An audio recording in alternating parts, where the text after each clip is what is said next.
Ontmoet die Betsewer span. Hierdie is die 4de video. En nou gaan ons praat oor die donderdag Elise en haar makeover span. Die eerste video was oor Martie wat maandagoggend inkom, dinsdagoggend Meladia, woensdagoggend Magdalt en donderdagoggend ontvang die gaste van Elise en haar makeover span.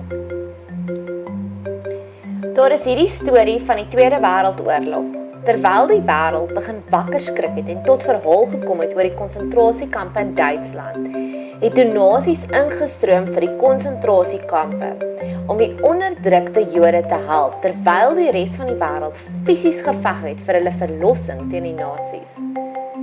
Een kamp het 'n hele container vol lipstifie ontvang. Die soldate was totaal clueless oor wat om daarmee te doen. En hulle het dit begin uitdeel vir die vrouens. En op die punt wat uitgeteerde, verwerde, stikkende hartjies vrouens begin rooi lippe draai, het die sterftegetalle van hongersnood verlaag. Die vrouens het begin rondloop met hoop. Die vrouens het stukkie vir stukkie vreugde begin terugkry, net oor rooi lipstifie. Gebaseer op hierdie verhaal, ontvang die gaste op donderdagoggend 'n eksterne makeover. Elise, 'n professionele voorkomskonsultant, kom vertel vir die vrouens wat se kleure komplementeer hulle ondertoon.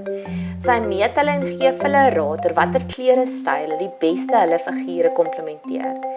Ek het al gesien hoe 'n gebroke prinsesie 'n glinster in haar oogies terugkry en hierdie keer was dit nie van traantjies nie.